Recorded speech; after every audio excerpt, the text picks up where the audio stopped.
Hey guys, welcome to my Ultimate Highboy build series. This is episode 3. If you've missed 1 or 2, link in the description below. Today we're going to mount the cab and the bed and fabricate the exhaust, so let's get going on it.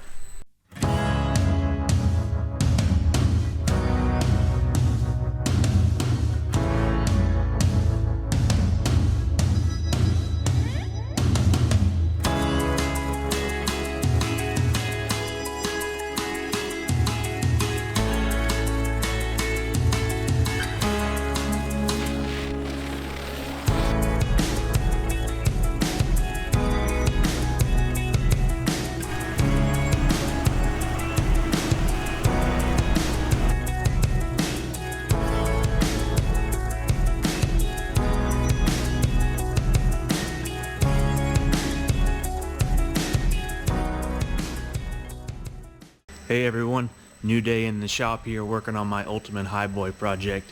So last time you saw me put the transmission in and build an engine bar, and here's that bar here. Got it all painted up. Now I just got to get the frame all cleaned off and we're ready to set the cab on for the last time. So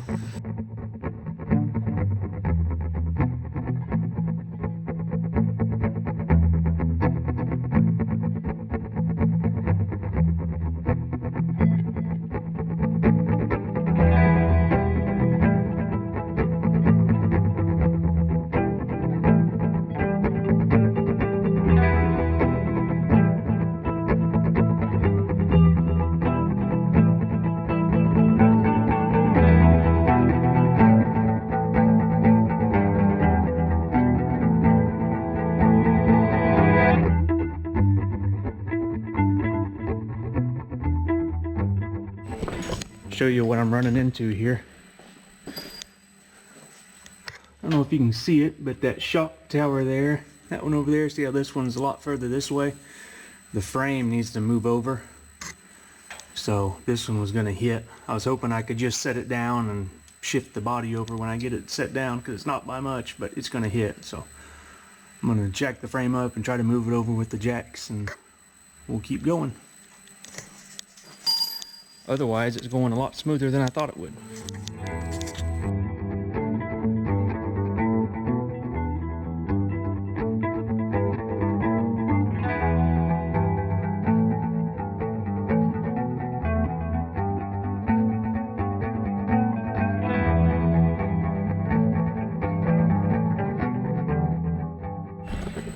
Well, I just thought it was going smooth. Ran into my first problem here. My transfer case lever will not clear the floor, so I'm going to have to raise the cab back up and modify it. I'm going to have to make it come hug the transmission case a lot more. Part of it. Got the cab picked up off the frame. I'll show you what I'm working with here. Here's my transfer case shifter, and it's hitting the floor right there. So I'm going to have to make it come in and then up to give clearance for the floor there. When I originally made that, I was taking measurements off a stock 71 Highboy, crawling underneath it in the grass, trying to figure out how much room I got for everything, and apparently I didn't get quite enough room there for the top, but I'll get it fixed. I got the cab set back down. It's all the way on the frame. And it clears now. So, got that sorted out. Pick the cab up and show you what I did.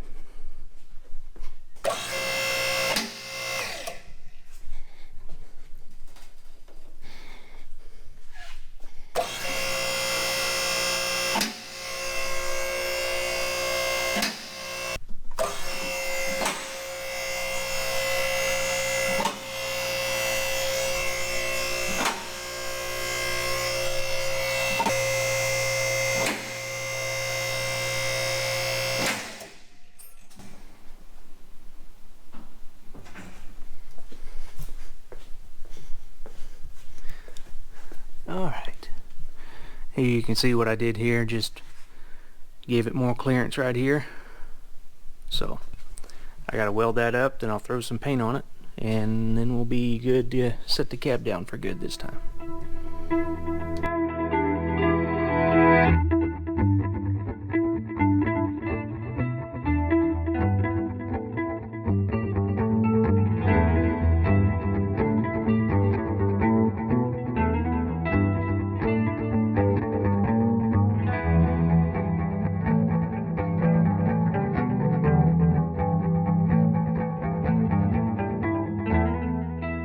Well, here it is. Got the cab sitting on the frame for hopefully the last time.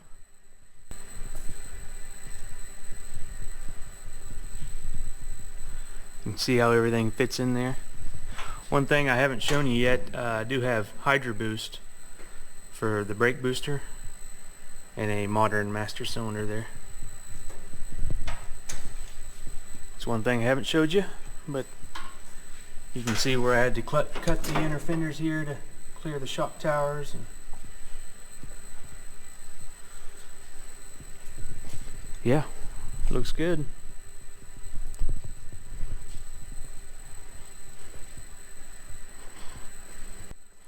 I won't bore you guys with bolting everything down. Next time I got something to show you, I'll fill you in.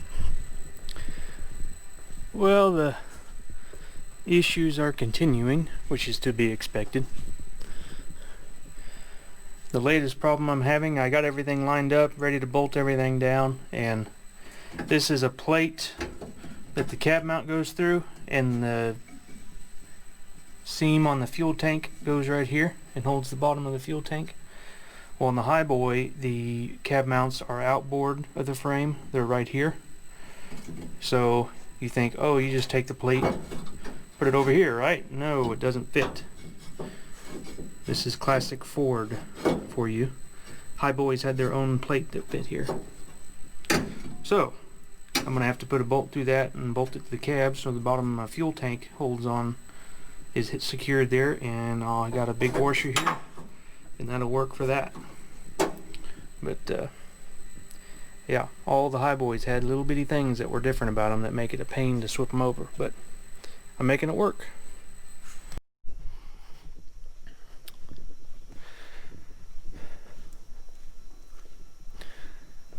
So it's time to cut the hole for my transfer case shifter. This is a tunnel cover for an old junk truck we had out back, just an automatic truck. So I'm going to cut a hole for the transfer case boot there and the shifter. Just going to use a 3-inch hole saw. I'm going to cut it out and see how it fits, make sure it's got enough clearance, and go from there.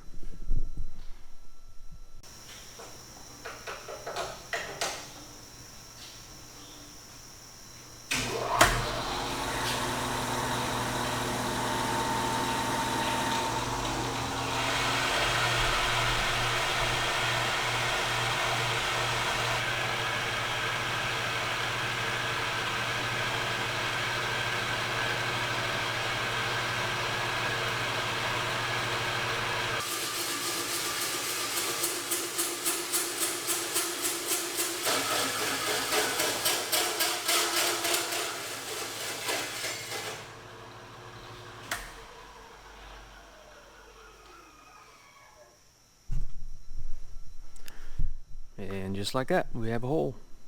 Let's go test fit it in the truck. Looks like we're good to go.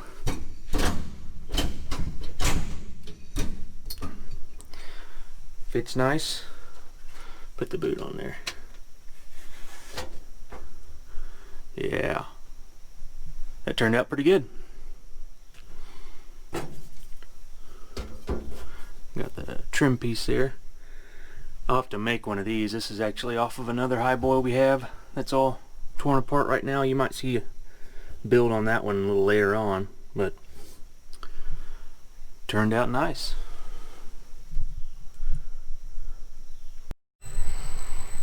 So I've been doing a lot of work off camera because a lot of it's just the small stuff that's be kind of boring, so thought I'd fill you in on everything I've done so far. I think I've already showed you, but I got the shifter in, and steering wheel is hooked up to the tires. Gear shift is hooked up to the transmission. Let's see, what else do we have? I can show you underneath.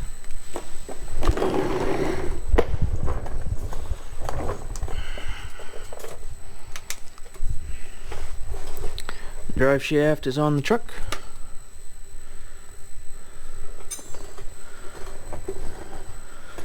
There's my gear lever. Goes up to the right there, goes up to the steering column. I had to space it out here to clear the transmission cooler lines. That was kind of a problem I hadn't ran into before. The first time I put it together. Rear drive shaft is on.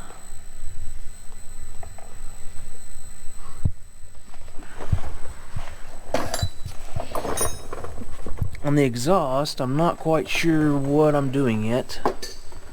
There's kind of limited room on this one here. You can see the cab is pretty close to the outlet of that header. I think I can make it work. But due to this third link here, this third link right here, it's kind of gonna make it tight going through there, and I have to do something with this one. Originally I was gonna have this one come down right here and meet up with this one and come out above it up here, but there's less room than I was envisioning.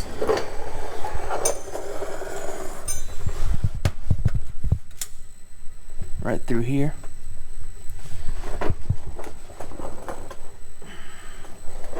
But I'll get it on the lift and start on the exhaust later.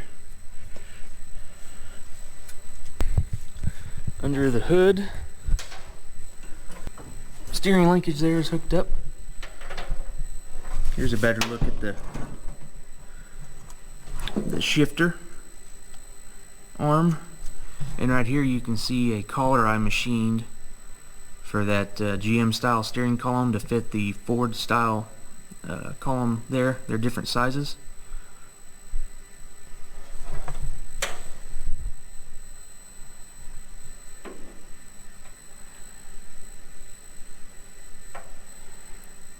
So yeah, and right here, I think I'm going to mount this right here. This is my fuel sump system that goes with my Edelbrock ProFlow EFI. This will go, the factory pump will feed this, and then this has electric fuel pump in it that's the right pressure for EFI, so it has an internal regulator and everything, so it keeps me from having to mount a pump on the fuel rail or a frame rail and a return line back to the tank. So this is kind of just help the old vehicles run on EFI. Also, another problem that you can have is fuel sloshing in the tank when it's low, and if your pickup gets out of the fuel and it sucks air, your truck will run bad because EFI needs fuel pressure, constant fuel pressure, not like a carburetor. So that should help it run pretty consistent and a lot better. So yeah, I'll get some more done on it. So I have the bed off now, drilling new holes for the bed, because if you remember, this is a 73 frame and the wheelbase on a 73 is 133 and a 72 to 67 is 131. Thought this would be a good time to show you how I dealt with that wheelbase difference. On my mount, I bought a Dana 70 mount kit. It comes with a new spring perch and plates and U-bolts and everything, and see how there's different holes.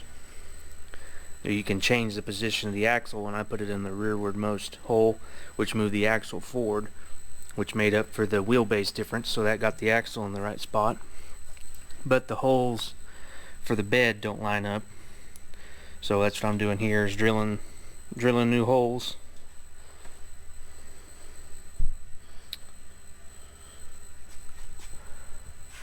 Here's the bottom side of my bed. It's in really good shape for as old as the truck is. That's why I bought this truck. The bed rails aren't rotted out.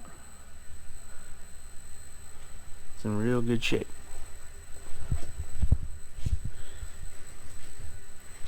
So I'll get that all drilled out and bolted down, and we'll see what I get to next.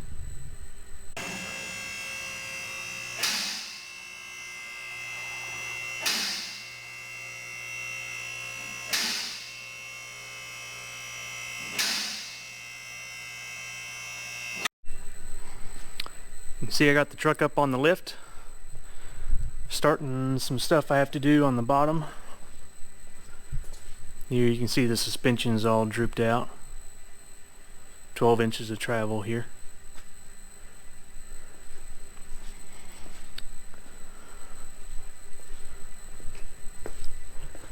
While I was up here, I bolted the bed down. You can see part of my exhaust here I'm working on.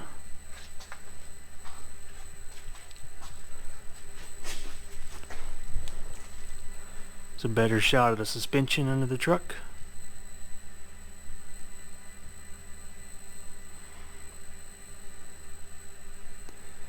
Thought I'd give you a better under the truck view here while I got it lifted.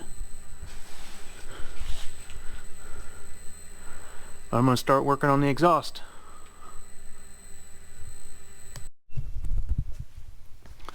Well, I got started on the exhaust. Started on the driver's side here. Have V-band connection there. Comes down, goes under the trans, and then over the transmission cross member. It's going to meet up with the other side right up here. And then change to 3.5 inch, and there's my muffler, and then connect with the rest of the exhaust there.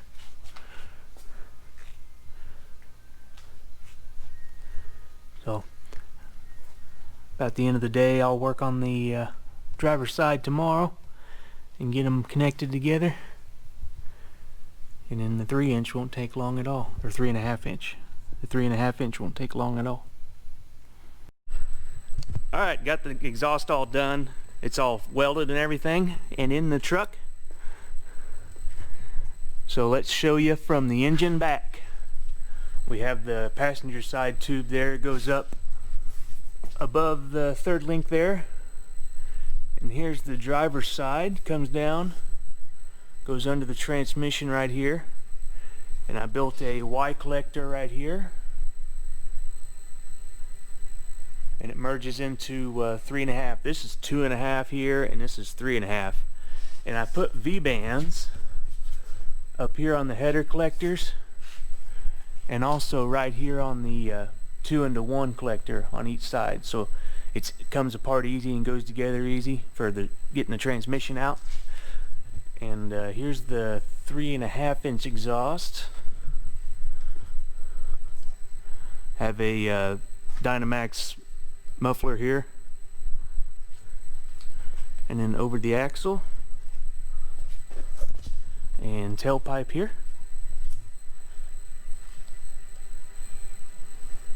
I had to shorten this hump here. I had to cut about 3 inches out of here. It was hitting the bed up here. I didn't want it making noise, so now it's got clearance. I got Super Duty hangers right there and right there. If you notice there's a lot of Super Duty parts on here, that's because that's what I have the most of. I have 2 or 3 Super Duty parts trucks out back that I pull parts off of. I think it turned out really slick. Should be nice and easy to take apart and get it out of your way if I'm working on the transmission. And it's tucked up out of the way. If we belly out on anything, you can see there, we're going to hit here before our exhaust hits. It'll be close, but it's at least not hanging down where it's the lowest thing.